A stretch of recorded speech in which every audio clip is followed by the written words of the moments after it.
Hey, this is Horner. We're going to take a look at this is the initial electricity sheet with the VIRP chart, and there's several things that we're going to do. So if you need to do this at double time, that would be absolutely probably appropriate. But this will take a little while to do, so you may even want to do it in a couple stages. First thing we're going to look at is we're going to learn electricity with plumbing. So we're going to talk about plumbing and electricity and see how they are similar. Voltage is really just the push of either water or electricity. So right here, we could say that, oops, voltage is the push, and in plumbing, when we push things, we are pushing water. So this is basically just a pump pushing water, and that is the push or the power of the push that's going through. In electricity, we instead of having a pump pushing water, we now have a battery or a generator pushing, and then I'm going to put charge here. Sometimes people call that electrons. Some people say, well, it's electrons going one way, and then we actually have positive charges going the other way. But just think about it as a battery or a generating pushing something that we call charge. So pretty easy to do. Voltage, we know, is measured using volts, and the abbreviation for volts is V. Current is the next thing. Current, if you think about water current, that's really just the amount of water that you have. So the quantity of water in a given period of time. That would be current. So I'm counting how much water is going through. So it might be that they talk about for this water, they say our unit might be here a cubic. Oops, I'm going to move this over just a little bit. So it would be a cubic foot per second. So how fast that water is flowing, or the amount of water, I guess, really in a given period of time. So a cubic foot per second. For electricity, when we measure this, this is really just the amount of charge per unit time. So how much charge is flowing through the circuit in every unit of time. And for current, we're going to use amps. That is our amps, and it is the abbreviation we use is an A. Resistance, this is how we slow something down.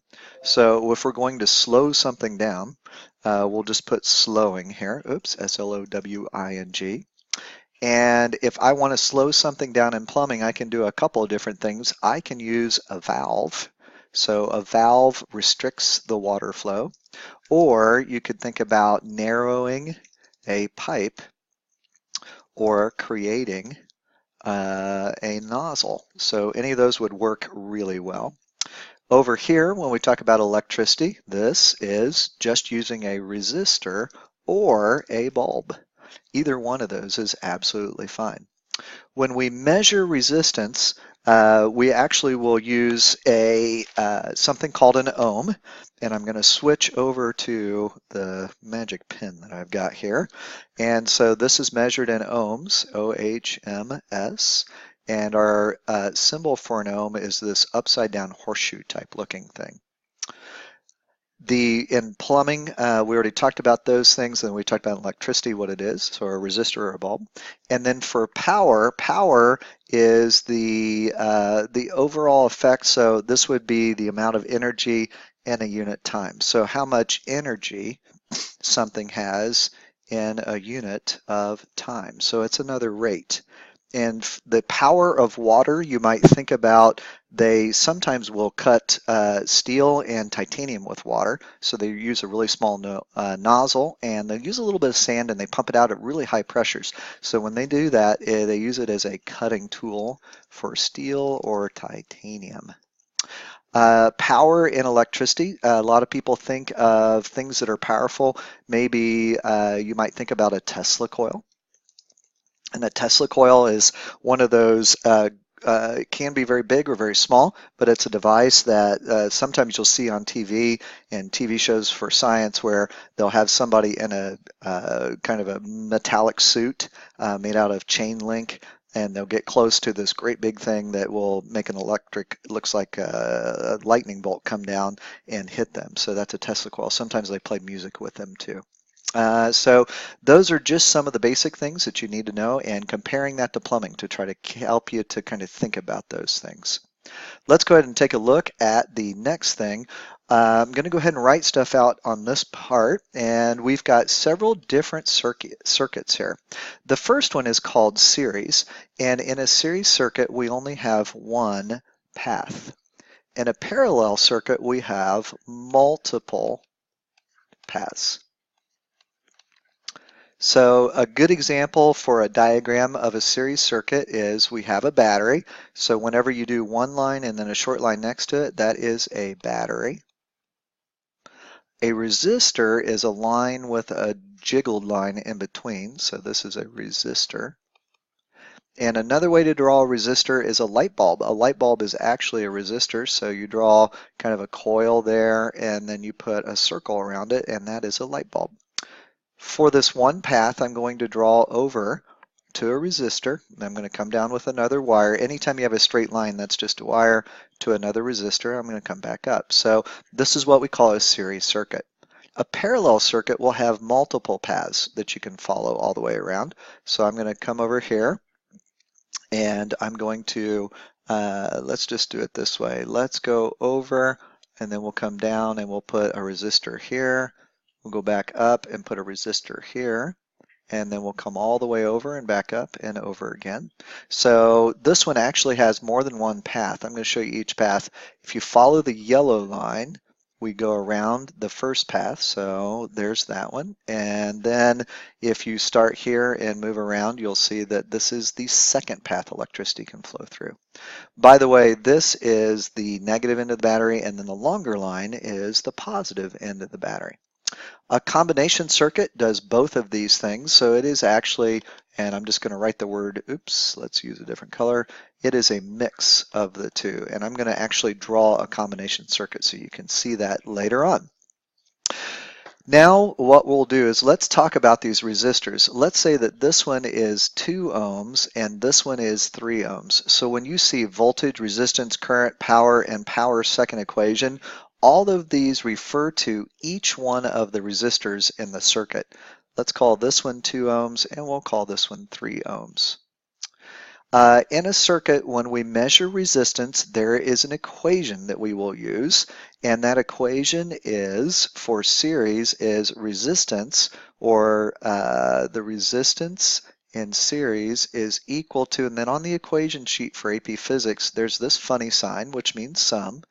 I means an integer, and then it will be R, which is the resistor, and then the number of the resistor. So this looks kind of funny, but let me show you what it can look like if you kind of expand it out. This is equal to the first resistance plus the second resistance plus the third resistance, and then I would just keep going. So this equation and this one are exactly the same. In parallel, we do something different. I have 1 over Rp, which is the total resistance in parallel, is equal to the sum of the resistances in parallel. So I'm going to put Ri here. So that would be R1 plus R2 plus R3. So it's the same thing. So 1 over Rp is equal to 1 over R1 plus 1 over R2 plus, and then you would go on and on and on. So let's actually use this and see if it works. I'm going to find out the resistance in series, and it is equal to 3 plus 2. So this one is just 5 ohms. So that was pretty easy to do. And the next one, I'm going to change colors. I need to go 1 over the resistance in parallel is equal to 1 over 2 plus 1 over 3. In order to add these, I need a common denominator, and that would be 6. So this would be 3 over 6, and this would change over to 2 over 6. So now I have 5 over 6, and you would think, there's the resistance, but it's not. That is 1 over Rp. I need to flip both sides. So I need to flip this, and I need to flip this. So we can say take the reciprocal or do the inverse. Now I have Rp is equal to 6 over 5, and that is equal to 1.2 ohms. You'll notice that this resistance is smaller than the smallest one, and the resistance that I have here is bigger than the biggest resistor. So that's the easiest way to do it. There are some other equations for resistance that you'll need to know that are on the equation sheet. One of them is the resistance in a wire is equal to the resistivity, which is the funny looking P, that's called rho, times the length of the wire, all divided by the cross-sectional area. We use this in the Play-Doh lab.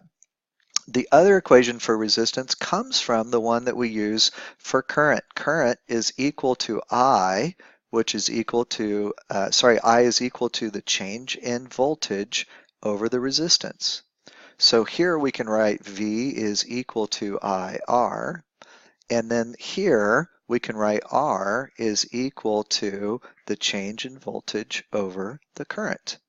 So now we've got a voltage equation, we have two resistance equations, and we have one current equation.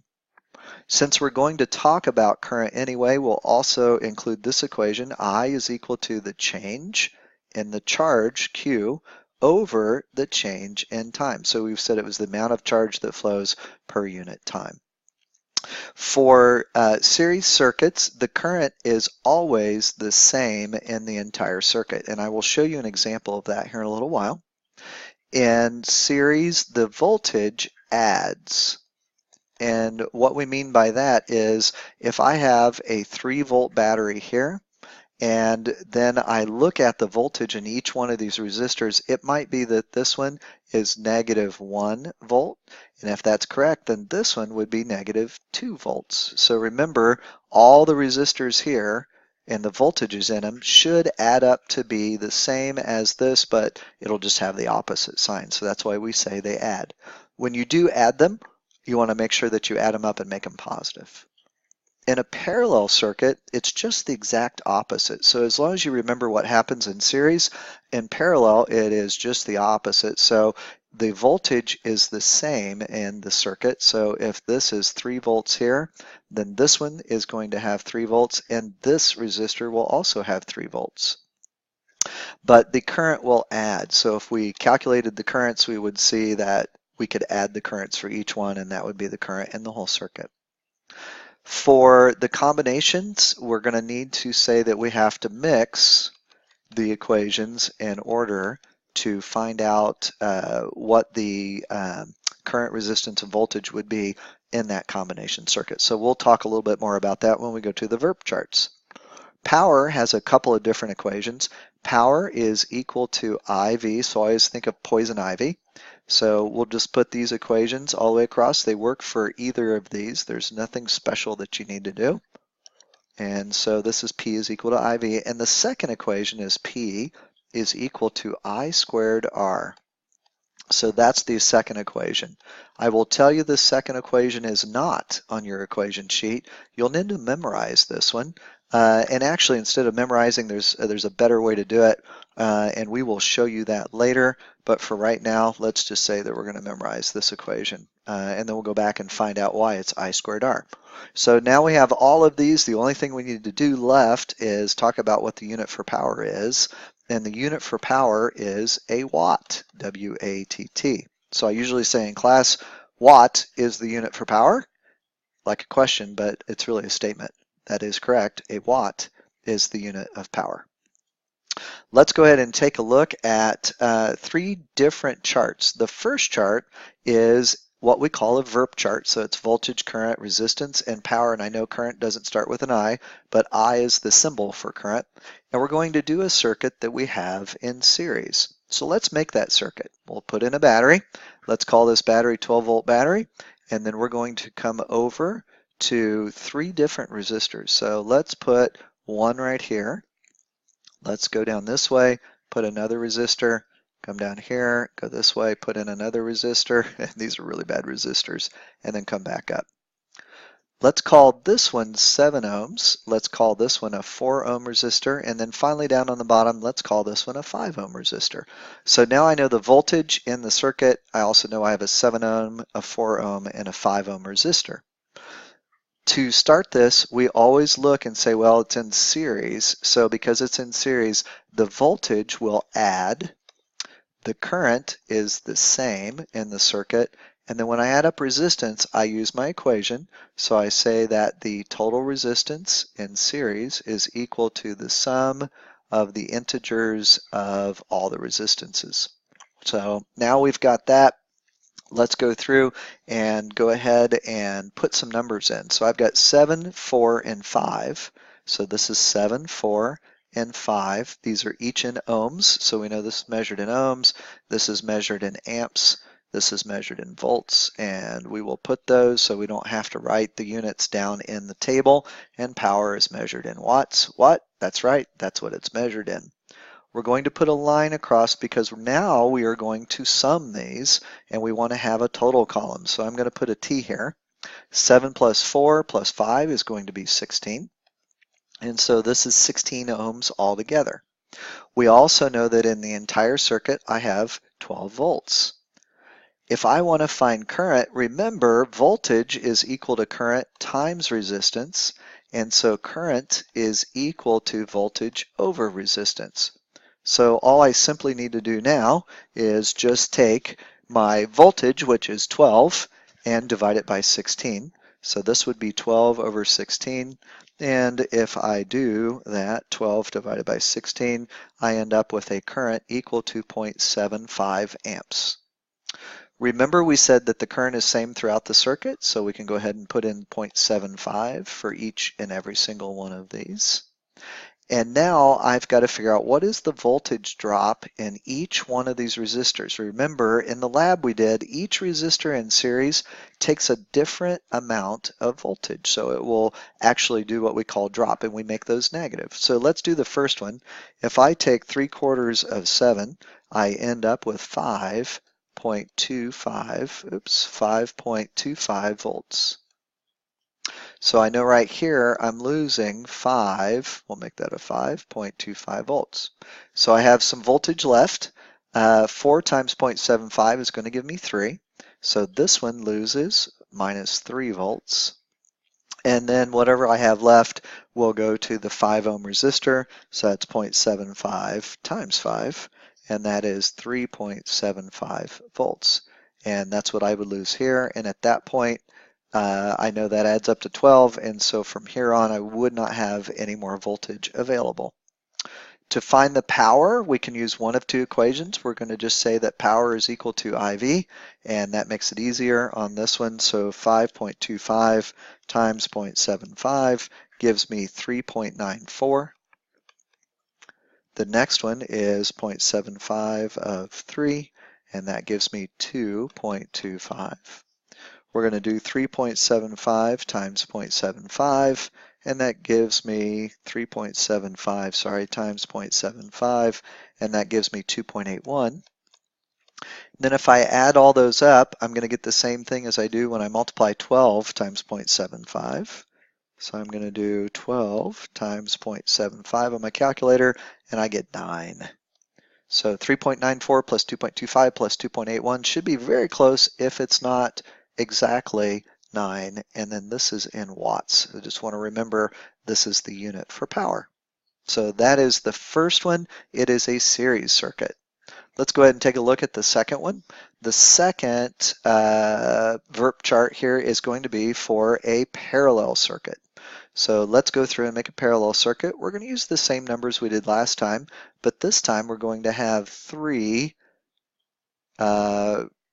resistors again. This is 12 volts here, and this time they are in parallel. So there's one, here is the second one, and then there's the third one. Remember they're in parallel because they have 3 paths that they can go through, not because there are 3 of them that look like they're parallel. Okay, just looking at it and seeing it's parallel does not mean that it is parallel. 7 ohms here, this one is 4 ohms, and then finally we have 5 ohms. So we've got all 3. The voltage in parallel, remember this one is different. It is the same. The current in parallel, this one adds. The resistance is 1 over the resistance is equal to the sum of 1 over all of the individual, so you can think of integer or individual resistances. Let's go ahead and put in our resistors. So this would be 7, 4, and 5. And this time let's draw a double line. And I do a double line to help me know that this is going to give me the total in a parallel circuit. So we've got 7, 4, and 5. This is going to be 1 over 7 plus 1 over 4 plus 1 over 5. So let's do, instead of doing common denominator, let's just go ahead and let's use decimal equivalents. So this one's going to be 0.1429 plus 1/4 is 0.25 plus 1/5 is 0.2. And when I do that, 0.1429 plus 0.25 plus 0.2 gives me 0.5929. Now, that is not the resistance. Instead, all that is that is 1 over the resistance. So this number is 1 over the resistance is equal to that. So I need to flip both sides, which means that if I want RP, that's equal to 1 over 0.5929. So 1 divided by my answer previously is going to give me a resistance in this circuit, total resistance, and let's do this in a different color, of 1. Oops, I thought it was a different color. It's going to be 1.69. So all I did is I took 1 divided by that 0.5929. So now I have 1.69. I can go over and say my total voltage in this circuit is 12 volts. And if I want the current, I'm going to use my equation. Remember, this is V is equal to I times R, so I is equal to V over R. So my voltage is 12 and my resistance is 1.69. So 12 divided by 1.69 gives me 7.1. So that is the current in the circuit. Be careful because this is not the current here, here, and here. They have to add up. However, I do have on this side the same voltage in each and every single one of my resistors. So each resistor here would have 12 volts running through it. If I want to know what the current is, now I need to say I is equal to V over R. So I've got to do that for each one. So 12 divided by 7 is 1.71. I know 12 divided by 4 is equal to 3, and 12 divided by 5 is going to give me 2.4. So if I add them up, you'll notice that I do get a number very close to 7.1. Last thing I need to do is find the power for each one of these. So I'm going to take 12 times 1.71, and I end up with 20.52 watts. The next one is 12 times 3, and that is 36 watts. And then 12 times 2.4, which gives me 28.8 watts. 12 times 7.1 is going to give me then 85.2. So if I add all of these up, I should come up with something that's very close to 85.2. So if I get rid of the 2 here, since I only rounded this, 8 plus 5 is going to be 12. So then I can kind of go through and see that, yep, it sure does add up to 80.52 watts.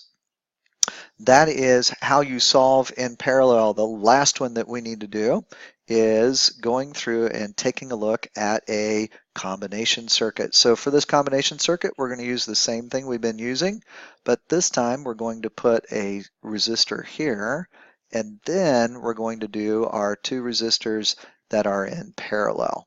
So now I have 2 paths, and you'll notice that this resistor goes through both paths. So this one is in series, so there's one path.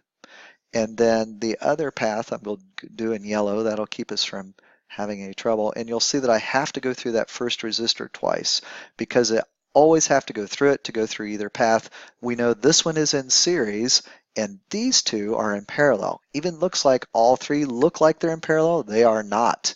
So that's where you have to be very careful. This resistor, we're going to call it 7 ohms. Let's go ahead and give this 12 volts. We're going to give this one 4 ohms, and then the bottom one is going to be 5 ohms. When we start this one, we need to make some vertical lines. So let's go ahead and make some vertical lines all the way down to, let's go down to here. We'll do the same thing here, and the same thing for this one. On this side, I want to put series, and on this side parallel, series and parallel, and series and parallel. The best way to remember this is I will sip out of the middle, so that means I always put SP, SP, and SP. And then for my series and parallel, when I do voltage, I know in series it does add, so ADD, and then in parallel it is the sum. So this add and sum.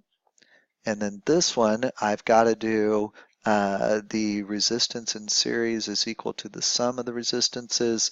And here 1 over RP is equal to 1 over, so it's the sum of those resistances.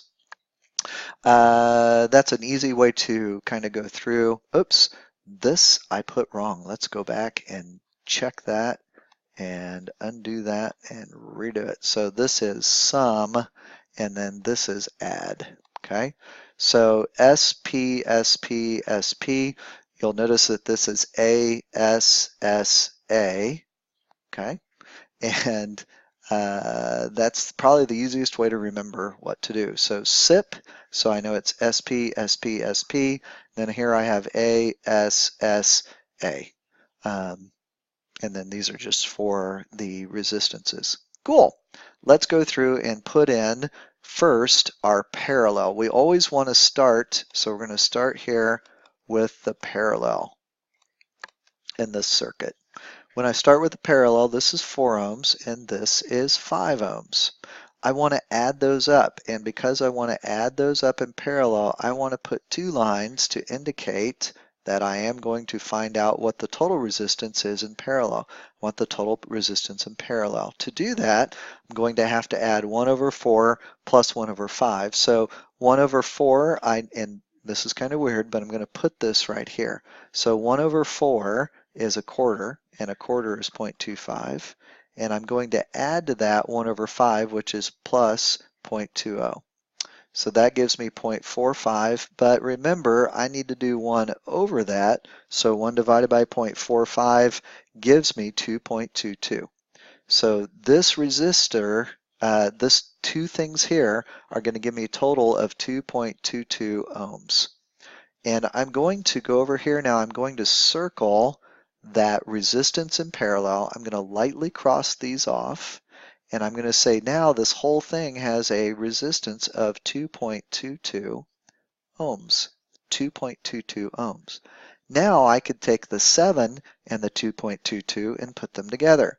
So here is my 7 ohm resistor, and I'm going to just put a single line here because now I have a 7 ohm and a 2.22 ohm, and because they're in series, they just add straight up. So 7 plus 2.22 is going to give me 9.22 ohms. And that is the resistance in the circuit, in the entire circuit. I know my voltage is 12, which means that my current in this circuit is going to be 12 divided by 9.22, and that gives me 1.3. 1.3 amps, and this is 12 volts. Because these two are in series, they each get the same amount of current, okay? So this is not sum, this is same. I am so sorry. Same, we'll do that again. Alrighty, so now I've got 1.3 amps. Here I'm going to have 1.3 amps, and here I'm going to have 1.3 amps, which is good. Let's now find out what is the voltage in the series part of the circuit. So I want to find the voltage here, and I want to find the voltage in the 2.22. Let's do the 7 first. So I know V is equal to IR. This is equal to I times R. So it'd be 7 times 1.3. And that will be 9.1. So right here is 9.1. That means I lose 9.1 volts here, 12 minus 9.1. And so if I take 2.22 now times 1.3, so I took the 2.22 times 1.3, I end up with 2.89 or 2.9. So this is 2.9 volts. So I lose 2.9 here. Whatever I have in one of these resistors, I have exactly the same voltage in the other one. So here we go. This is going to be 2.9, and this one's going to be 2.9. I want to find the current now. Remember, current is V over R, so it's 2.9 over 4. We're doing the parallel part now. And if I take 2.9 divided by 4, I end up with 0.73 current. And then the current here are amps for that current. And for 2.9 divided by 5, that gives me 0.58 amps of current. To find the power, I'm going to take 2.9 times 0.73, and I end up with a power here of 2.12 watts. 2.9 times 0.58 gives me 1.7 or 1.68 watts. So let's go ahead and find out what it is in the total parallel part of the circuit. 2.9 times 1.3 gives me 3.77. 3.77. If I add this up, notice that I actually get 3.8. I get 3.8 if I add these, and this is 3.77. The reason for that is because we've done a lot of rounding in a lot of different places. We rounded here, we rounded here, so it's not exactly the same, but it's close enough that we can call it done.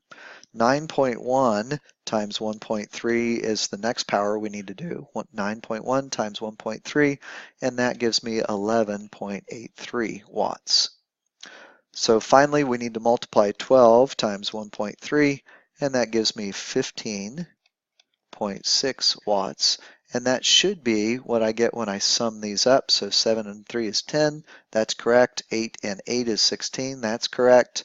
3 plus 1 is 4, plus the 1 I carried is 5. So this is the sum of these two, and it's also the multiplication of these two. And at this point, we are completely done with the notes. Sorry it was so long, but it actually took us almost an hour in class to do this.